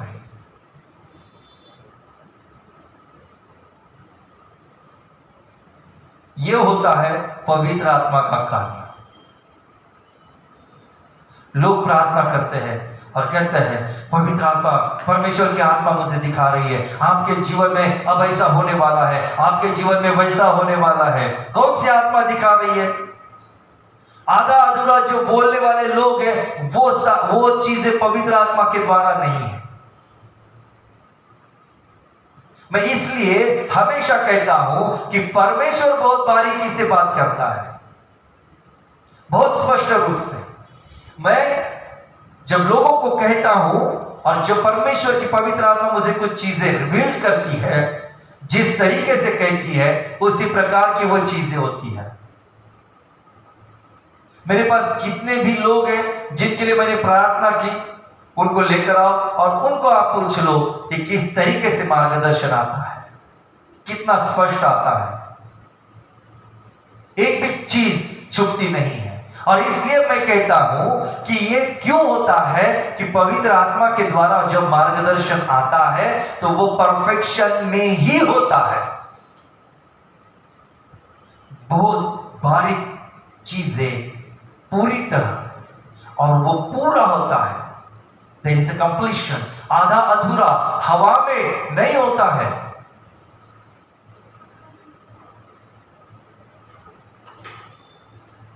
यहां पर ये बातें सीखने जैसी है। अगर कोई विश्वास करता है और कहता है कि मुझे पवित्र आत्मा का वरदान है और पवित्र आत्मा मुझे चीजें प्रकट करती है, प्रकटीकरण की वरदान मुझको मिली है, अच्छी बात है, उसकी खातिरी करो, उसमें बढ़ते रहो, ये मैं कहूंगा। लेकिन खातिरी करना ये बहुत जरूरी है कि मुझे मार्गदर्शन किस चीज से आता है। और इसलिए आत्मा के पहचान की परख का वरदान होना ये बहुत जरूरी बात है। आज लोग कहते हैं ये आत्मा आत्मा दिखा रही है, आत्मा दिखा रही है, आत्मा कह रही मुझको, आत्मा कह रही। कौन सी आत्मा कह रही है? पौलुस कहता है दूसरा यीशु और दूसरी आत्मा के बारे में हमने कुछ महीनों पहले ही बात की है, सुना है लोग इस जगत में बहुत सारे लोग हैं चिन्ह और चमत्कार करने वाले, उनके द्वारा भी कार्य हो रहे हैं, शैतान के द्वारा भी कार्य हो रहे हैं। कल ही एक जगह पर मैं प्रेयर के लिए गया था, तो वहां पर मैंने उन लोगों से पूछा कि जब पवित्र आत्मा उतर कर आती है तो क्या होता है और कैसे होता है, उसके बारे में मैंने वहां बातचीत की। यहां पर परमेश्वर की पवित्र आत्मा और दूत के द्वारा उसने जो बात कही, वहां पर बिल्कुल क्लियरेंस है, स्पष्ट रूप से बात कही है, बताई है, दिखाई है और कहा है। नाम के साथ मैं कहता हूं परमेश्वर आपको पुकारता है। दूसरी बात, जगह बता देता है। कितनी सारी खूबियां इसके अंदर की और पूर्ण रहती है वो बातें। ये ध्यान में रखना, पवित्र आत्मा का मार्गदर्शन हमेशा पूर्णत्व में होता है, पूर्ण होता है, आधा अधूरा कभी नहीं होता है। यहां पर जब उसे बताया गया और उसने क्या किया, देखिए कई लोग हैं, मैं एक बात कह रहा था, भूल गए कि कल मैं कह रहा था कि पवित्र आत्मा जब उतर कर आती है तो क्या होता है। बाइबल के अंदर हम कहीं पर भी नहीं पढ़ते हैं कि पवित्र आत्मा उनके ऊपर उतर कर आ गई और वो घूमने लगे, इधर उधर गिरने लगे, चिल्लाने लगे, रोने लगे, या किस प्रकार से हड़बड़ी करने लगे, कोई तालियां बजाने लगा, लोटपोट होने लगे। ऐसा कहां पर लिखा है क्या? नहीं। पवित्र आत्मा उतरकर उनके ऊपर आ गई, जीवाएं उतरकर आ गई और वो अलग अलग भाषाओं में, अन्य अन्य भाषाओं में, अनेक भाषाओं में बात करने लगी। प्रभु ने जब चेलों को सेवा के लिए भेजा, प्रभु ने कहा मैं तुम्हें अधिकार देता हूं, इस सामर्थ्य के साथ तुम जाओ और घोषणा करो, सुसमाचार फैला। प्रभु यीशु मसीह ने भेजा, जब भेजा तो उसने सिर्फ शब्द कहा और उस शब्द के द्वारा वो कार्य करने के लिए निकल गए। वहां पर कहीं पर भी नहीं लिखा है कि पेत्रस गिर गया, कि यूहन्ना गिर गया, लूका गिर गया। गिराने वालों की संख्या बहुत बढ़ गई है। ऐसे नहीं गिर जाते हैं तो ऐसे पकड़ के गिरा देते हैं। क्यों गिर जाते हैं लोग पता नहीं। लेकिन यहां पर सबसे बड़ी बात है, वचन के अंदर से हम पढ़ते हैं कि जब पवित्र आत्मा उतर कर आ गई, मूसा के ऊपर उतर कर आ गई, दानियल के ऊपर उतर कर आ गई, पौलुस के ऊपर उतर कर आ गई और बहुत सारे और संदिष्टों के ऊपर आ गई, तो वो लोग मुंह के बल गिरकर उन्होंने परमेश्वर का धन्यवाद किया। मुंह पे बल गिरे और अब हाल ही में प्रार्थना में सब लोग पीछे की तरफ गिर रहे हैं। क्यों? क्योंकि जब मनुष्य के ऊपर पवित्र आत्मा उतरती है और वह सामर्थ्य उसके शक्ति से भी ज्यादा होता है, तब वो पूरी तरह से मुंह के बल गिरता है। लेकिन जिसके जीवन में रुकावटें हैं या किसी प्रकार की खामियां हैं, किसी प्रकार की बंधने की परिस्थिति है, भले वो विश्वासी क्यों ना हो, पूरा डिलीवरेंस उसके जीवन में नहीं है। कई कारण हो सकते हैं, उसका वैयक्तिक जीवन किस तरीके का है, उस वजह से भी वो विश्वासी होने के बावजूद भी, उद्धार पाने के बावजूद भी, the complete deliverance is not there in his life, in his body, in his spirit, in his soul. और इसलिए जब पवित्र आत्मा आती है तो ये पीछे की तरफ गिरते हैं। That is the big reason. और जब वो गिरते हैं तो उनको छुटकारा होता है। यहां पर ये सबसे बड़ी बातें हमें मालूम होना बहुत जरूरी है। कब मालूम होती है? जब हम इस वचन को पढ़ेंगे, उसका अध्ययन करेंगे, अभ्यास करेंगे, तब पता चलेगा। हम बाइबल पढ़ते नहीं है। हाँ, पास्टर जी ने कहा रोज प्रार्थना करो, क्या पढ़ते? बीच में से निकाल देते हैं तो भजन संहिता आ जाती है। 2-4 वर्ष पढ़ लिए, घड़ी देखते हैं, नहीं 9 बज गया, मुझे निकलना पड़ेगा। 9:50 का क्या करना है? लॉग इन करना है। 9:55 भी हो गए तो मेरा हाफ डे लगेगा। ये इतना डर लोगों को रहता है नौकरी के लिए। हाफ डे लगेगा, पेमेंट कट हो जाएगी, कितनी मेरी सैलरी कट हो जाएगी। यहां पूरी जिंदगी बर्बाद होने की कतार पर है। उसके बारे में कोई भय, कोई डर, कोई खौफ नहीं है। यहां पर जो पवित्र आत्मा का मार्गदर्शन है वो कितना स्पष्ट रूप से आया है। दूतों ने जो बात कही है वो कितनी स्पष्ट रूप से कही गई है। पेत्रस को भी परमेश्वर ने दृष्टांत के द्वारा जो बात दिखाई वो कितनी स्पष्ट रूप से दिखाई है।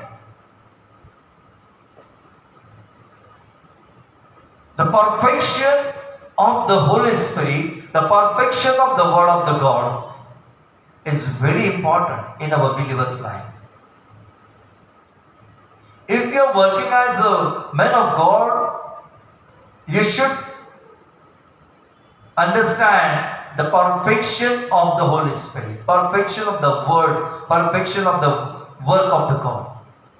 कितना खूबसूरत है। और उसके अंदर जो परफेक्शन है, कोशिश करना कि वो परफेक्शन तक आप पहुंच पाए, तब उसकी जो योजना, उसकी इच्छा है वो पूर्ण होगी आपके जीवन से। यहां पर ये जो 2 अलग अलग वाक्य है, दृष्टांत है, उन्होंने दोपहर के वक्त देखे हुए हैं। किस वक्त देखे हैं? दोपहर के वक्त, जीते जागते, खुली आंखों से। मैं सो रहा था, गहरी नींद में था, और फिर मैंने दृष्टांत दिखा।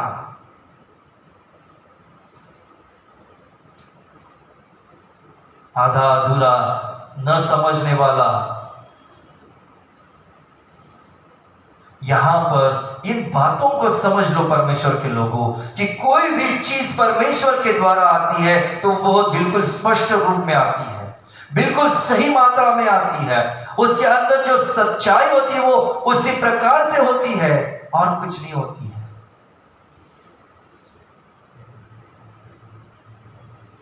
मैंने एक भाई को कहा कि परमेश्वर तुझे नई गाड़ी देने वाला है, तो जाओ और गाड़ी देखो, प्रभु देगा। उस भाई ने गया गाड़ी के शोरूम में, उसने गाड़ी चॉइस की और उसने फोन किया। मैंने कहा चलो, प्रभु ने आपको ग्रे कलर की गाड़ी दी है, बहुत अच्छी बात है। तो उसने कहा मैंने कब कहा आपको कि मैंने ग्रे कलर की गाड़ी पसंद की है? आपको कैसे पता चला? मैं बोला प्रभु ने जो दिखाया वो मैंने कहा, जो प्रभु ने दिया है वो ले लो। अब की बार दूसरी बार भी जब गए, जब बात हो रही थी, तब मैंने कहा कि जाओ, प्रभु ने सफेद कलर की गाड़ी दी है, तो वो मिल गई उनको। ये बातें जो है, the revelation of God, when it is comes through the Holy Spirit, it is very perfect. और ये होना हर एक के जीवन के लिए उपयुक्त है। दृष्टांत सिर्फ प्रभु के सेवकों को, दासों को ही नहीं होते, संदेशों को, प्रेरितों को ही नहीं होते। दृष्टांत उस हर एक धर्मी के लिए, उस विश्वासी के जीवन में भी वो प्राप्त कर सकता है खुली आंखों से। बंद रूम में है, प्रार्थना कर रहे, फिर दृष्टांत दिया, वो बातें अलग है। लेकिन परमेश्वर अगर सही में, परमेश्वर के नजरिए से कोई सही धर्मी है ना, तो परमेश्वर उसे कहीं पर भी वो हो क्यों ना हो, उसे वो मार्गदर्शन करेगा,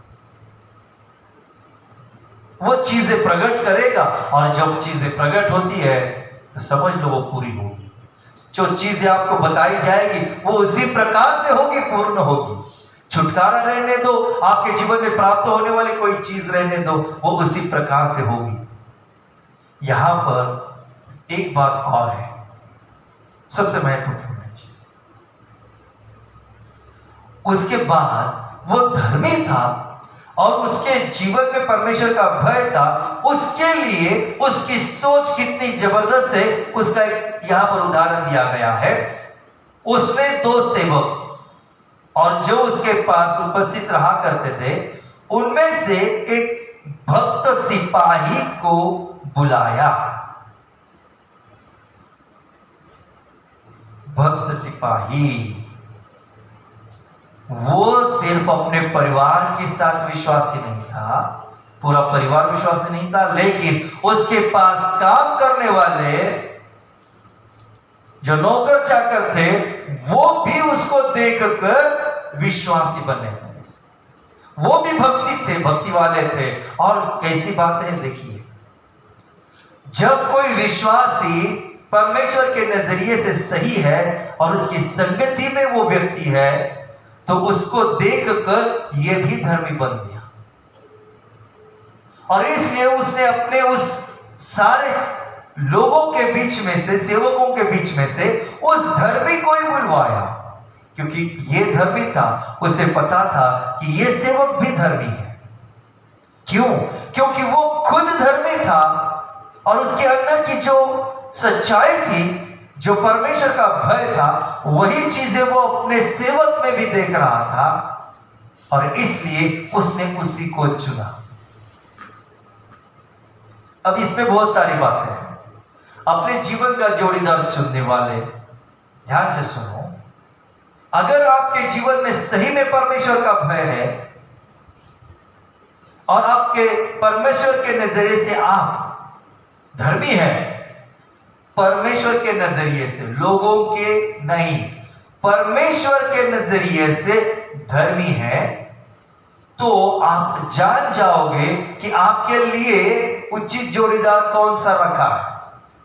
वो धर्मी है ये आपको बात पता चलेगी।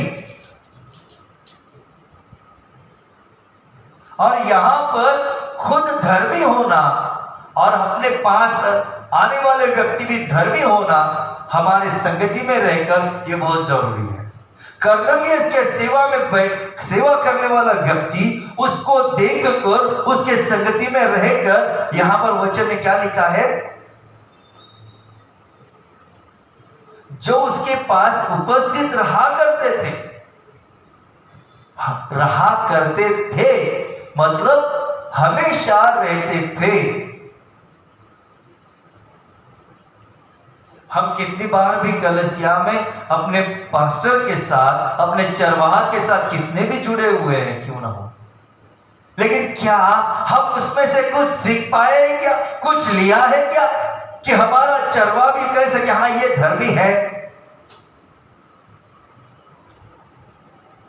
सबसे बड़ी बात है, या कोई व्यक्ति जो परमेश्वर के नजरिए से धर्मी हो, क्या वो पूरे परिवार के साथ विश्वास करने वाला धर्मी हो? परमेश्वर के नजरिए से क्या वो पूरा परिवार धर्मी है? इसलिए जब प्रभु यीशु मसीह का स्वीकार किया जाता है ना किसी घर में एक व्यक्ति के द्वारा, और जो परमेश्वर और प्रभु यीशु मसीह किसी को नाम लेकर पुकारते हैं ना, तब उसके जीवन में उद्धार आता है। अब ये बात कहां पर है? प्रभु यीशु मसीह ने जब जक्कई को बुलाया, है जक्कई, कैसे पुकारा? उसके नाम से। नाटा था, मसीह को देखने के लिए तड़प थी कि वो कैसा दिखता है, कौन है ये मसीह, इतनी सी इच्छा थी उसकी, वो देख नहीं पा रहा था। आपके पाप की वजह से वो दीवारें ऊंची हो गई है, आप मसीह को नहीं देख पा रहे हैं, लेकिन अंदर से थोड़ी सी भी आपने इच्छा प्रकट की ना तो वो दीवारें ढल जाएंगी। आप उन दीवारों के ऊपर चढ़कर उस मसीह को देख सकेंगे और वो मसीह आपको देखेगा और कहेगा, हे मेरे बेटे, हे मेरी बेटी, आज मैं तेरे घर पर आ रहा हूं। और उस दिन जक्कई के घर में जब मसीह गया तब उसने कहा, फिर जक्कई को रियलाइज हुआ कि मैंने बहुत गलत काम किया है, लोगों को पूरी तरह से निचोड़कर मैंने पैसा कमाया है। वो कहता है जितना कमाया उससे दुगना मैं दे दूंगा, जो मेरे पास है वो मैं सब लुटा दूंगा। मसीह क्या कहता है? The acceptance of the sin, acceptance of the wrong things, through the acceptance, सिर्फ जक्के नहीं लेकिन उसका पूरा परिवार, whole family, they got the salvation in their life। क्या मिला? प्रभु यीशु मसीह ने कहा कि हे जक्के, आज तेरे घराने को, मसीह ने यह नहीं कहा जक्के तुझे उद्धार मिलेगा, तेरी बीवी तेरे बच्चों को उद्धार, उसके घराने को कहा है पीढ़ी दर पीढ़ी चलता आएगा वो उद्धार की कृपा प्रभु यीशु मसीह के द्वारा जो शब्द बोले गए वो चालू रहे। ये this is the reality of the word of the God. ये सच्चाई को हमें समझ लेना बहुत जरूरी है। क्यों उसने अपने सेवकों में से जो धर्मी है उससे बुलवाया? भक्त धर्मी, he is a righteous, क्योंकि उसके मन में भी वो भय था परमेश्वर का और उसे पता था कर्नेलियस को कि सिर्फ इस व्यक्ति को अगर मैं कहूं तो वो समझ पाएगा और वो वहां पहुंच सकता है। Why? Because he had a fear of God in his life and because of that he can understand the things of the God clearly। और परमेश्वर की बातें समझने के लिए विश्वासी होना काफी नहीं है, तो परमेश्वर का भय होना जरूरी है, परमेश्वर की आत्मा होनी जरूरी है, तब बातें समझ में आती है। ये जमादार था, मतलब पलटन का अधिकारी था। कई लोग होंगे ना, किसी को भी बुलाता है इधर आ, चल जाओ उधर लेके आओ, वो बात नहीं थी। चुनाव भी किस तरीके से किया, यहां बहुत सारी बातें हैं। अपने जीवन के लिए चुनाव करने के लिए कौन से लोग अपने पास होने चाहिए और कौन से लोगों को हमें रखना है, किस तरीके से रखना है, ये चुनाव हमारे पास होता है अगर हम सही में धर्मी हैं तो। नहीं तो हम कैसे वैसे ही लोगों को हम अपने पास रखेंगे, क्योंकि हमें जो पसंद है उन्हें भी वही पसंद। और जो धर्मी होता है उसे धर्म की बात जिसके अंदर ज्यादा है और जिसे अच्छी लगती है उसी की संगति अच्छी लगेगी। लेकिन आजकल हम देखते हैं कि जग में धर्मी लोग, खुद को धर्मी कहलाने वाले लोग, खुद को धर्मी कहलाने वाले लोग, उनकी संगति में कौन से लोग हैं जो बिल्कुल अधर्मी हैं, सारे असत्य और अधर्म के काम करने वाले लोग हैं। ये जो बातें हैं ये बहुत अजीब लगती है सुनने के लिए, लेकिन ये सत्य है। आज यहां पर परमेश्वर हमसे क्या कह रहा है, ध्यान में रखना कि हमारे जीवन में हम किसके साथ रहना पसंद करते हैं। अगर हम किसी के साथ रहते हैं तो उससे हम क्या ले रहे हैं, जो धर्मीपन है वो ले रहे, सीख रहे, समझ रहे, या उसके जीवन की जो बुरी बातें हैं वो हम सीख रहे हैं। हमें क्या लेना है ये भी समझ में आने के लिए परमेश्वर में बने रहना, परमेश्वर में टिके रहना, वचन पढ़ना, रोज प्रार्थना करना, ये बहुत जरूरी है। लेकिन रोज प्रार्थना करेंगे तो वो भी सच्चे मन से, आत्मा से करनी बहुत जरूरी है। तब परमेश्वर बात करेगा, तब परमेश्वर तक वो प्रार्थना पहुंचेगी, तब उसका उत्तर मिलेगा। आपको नाम लेकर उसका उत्तर बताया जाएगा।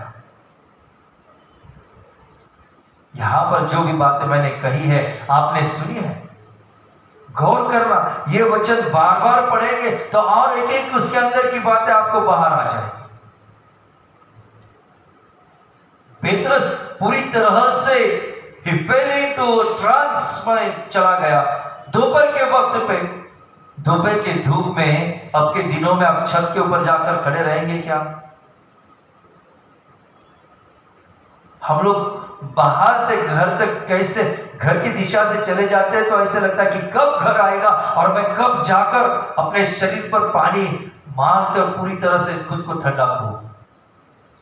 लेकिन वहां धूप में खड़ा रहने वाला वाला पेत्रस, उसे शुद्ध नहीं थी कि वहां पे इतनी कड़ी धूप है,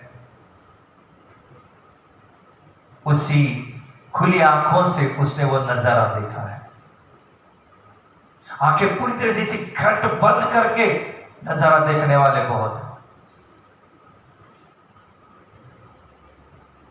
बहुत सारी चीजें हैं, बहुत सारी ऐसी बातें हैं जिनके ऊपर समझना ये बहुत जरूरी है। परमेश्वर के वचन को समझ लेना ये बहुत ही जरूरी बात है।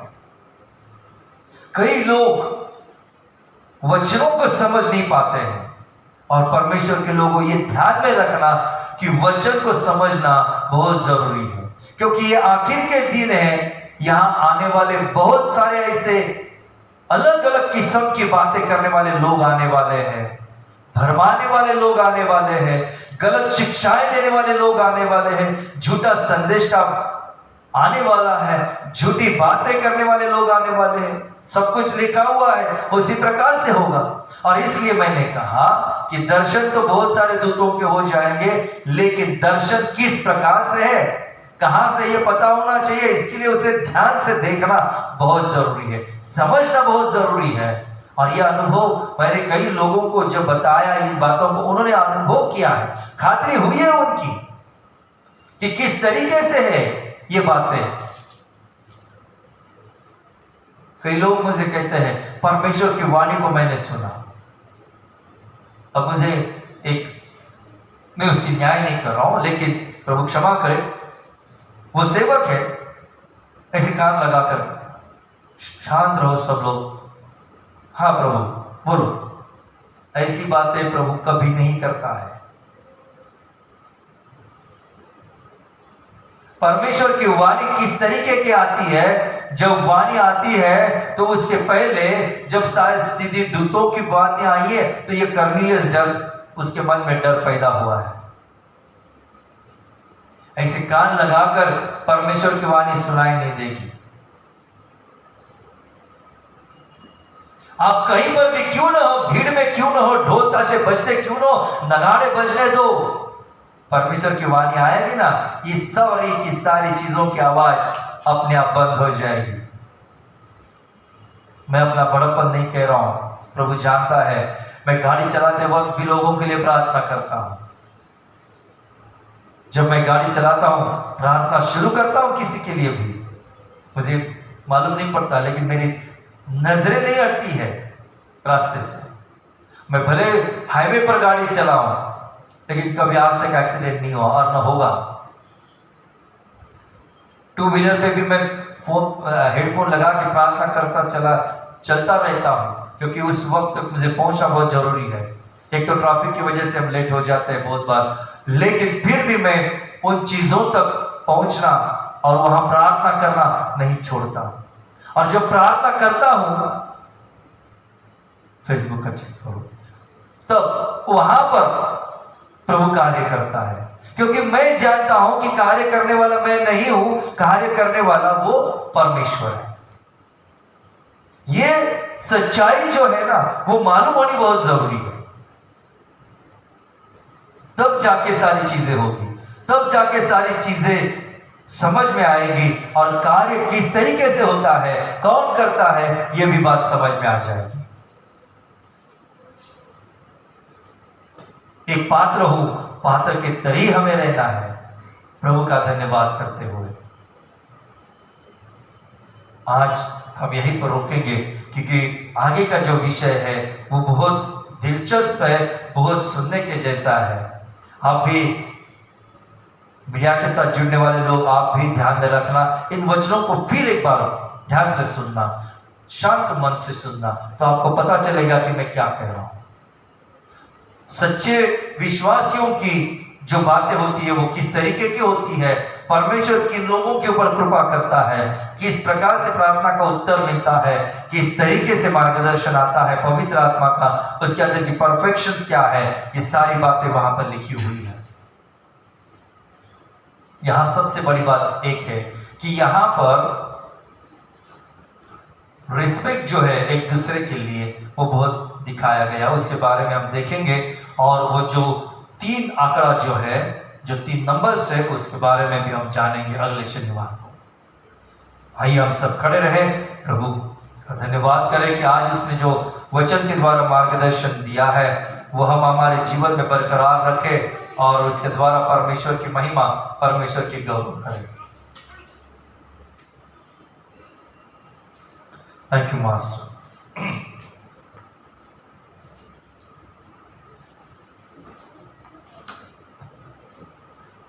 हालेलुया। आइए अपने आंखें बंद करें। हे सदा जीवी खुदावन, मैं तेरा धन्यवाद करता हूं प्रभु, तेरी स्तुति, तेरी गौरव, तेरी आराधना करता हूं। अद्भुत कार्य करने वाला तू परमेश्वर है। आज के दिन जो बात तूने कही है वचनों के द्वारा, उसके लिए तेरा तहे दिल से धन्यवाद करता हूं प्रभु। जिन लोगों ने सुनी है और आगे भी जाकर जो लोग सुनेंगे, उनके जीवन में वो सत्य उन्हें समझकर वो उसके ऊपर अमल करने के लिए लगने वाली कृपा दया तू कर प्रभु। हर एक की संगति में तू है, मैं तेरा धन्यवाद करता हूं प्रभु जी। आज मैं तेरा शुक्रिया अदा करता हूं, तेरी महिमा, तेरी गौरव करता हूं प्रभु जी। मेरा शब्द कबूल करने वाला तू जीवित परमेश्वर है, धन्यवाद करता हूं। Hallelujah Jesus.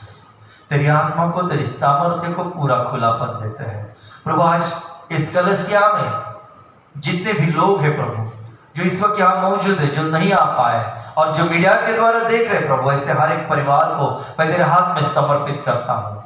आज उन परिवारों में तूने कार्य किए हैं, उस हर एक कार्य के लिए तेरा धन्यवाद करता हूँ। कई लोगों को तूने छुटकारा दिया है, बंधनों से, अंधकार की बंधनों से मुक्ति दिलाई है, तेरा धन्यवाद करता हूं। शारीरिक बीमारियों से छुटकारा और आशीष दी है, शिफा दी है, तेरा शुक्रिया अदा करते हैं।